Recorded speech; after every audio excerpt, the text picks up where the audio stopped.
Au début, il y avait juste une langue de terre à laquelle on pouvait accéder peut-être en marée basse. Puis autour, il y avait toute une série d'activités qui reposaient sur la mangrove et sur naturellement le système de marée, avec deux produits principaux, les huîtres et les arches. La plupart des corps des amas sont constitués par des arches, qui sont de taille et de dimension variables suivant leur maturité.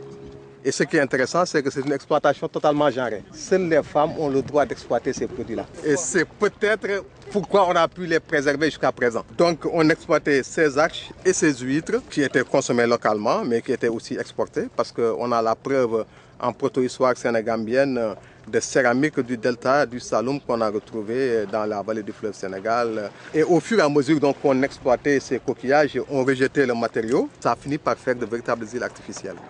Et c'est vraiment l'une des valeurs culturelles exceptionnelles qu'on a dans ce delta qu'on n'a nulle part. Maintenant, on sait que la construction des amas débute entre le 8e et le 4e siècle avant Jésus-Christ. Et que ça se poursuit pratiquement jusqu'à aujourd'hui, parce que je vous ai dit qu'on fait de la poldérisation dans les villages. Voilà, donc ça fait à peu près 2000 ans d'existence. Les amas constituent des promontoires et des éléments vraiment d'emprise pour les palétuviers. Donc ça augmente tout naturellement le couvert végétal. Et l'autre élément intéressant, c'est que si on n'avait pas ces amas coquillers, on n'aurait pas cette végétation de baobab à l'arrière-plan, parce que les baobabs, c'est des arbres calcicoles, ils aiment beaucoup le calcaire. Et comme il y a suffisamment de calcaire ici, les baobabs s'épanouissent. Et d'ailleurs, la concentration de baobabs constitue l'un des critères vraiment importants qui permet presque à coup sûr de s'assurer qu'il y a un amas. On a de très nombreux deltas avec beaucoup de mangroves, mais ils sont souvent plats. Et là, nous avons un delta presque vallonné et c'est très intéressant du point de vue du paysage. Celle-ci fait à peu près une bonne quinzaine d'hectares. Ça culmine à peu près à 12 mètres pour la plateforme qu'on constitue l'amas, mais les tumulus, on peut aller jusqu'à 16 mètres à partir de la base de l'amas. Ces tumulus ont fonctionné comme des sanctuaires, c'est-à-dire on y a enterré des personnes. Ces personnes étaient accompagnées d'un mobilier extrêmement sophistiqué. À ma connaissance, c'est le seul secteur en Afrique où on trouve une céramique en base avec un couvercle. Et je pense que nous avons ici une véritable leçon de sagesse.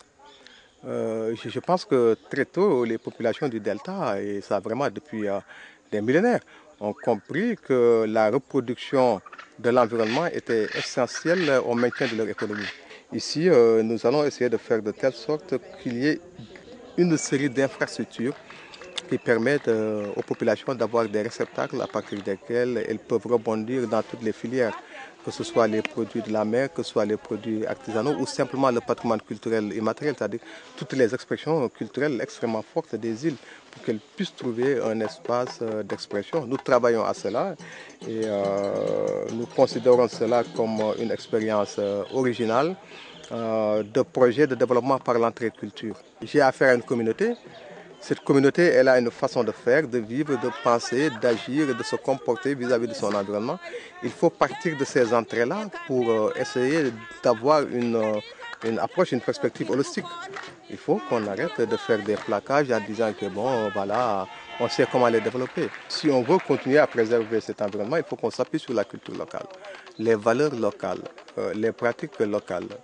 Et bien évidemment, on peut utiliser d'autres expériences, d'autres pratiques, d'autres techniques pour essayer d'optimiser ces pratiques, les rendre encore plus efficaces et plus efficientes, toujours dans une perspective de préservation du bien. Mais l'élément essentiel qui nous paraît vraiment fondamental, c'est qu'il faut cesser de penser que pour se développer, il faut renoncer à soi.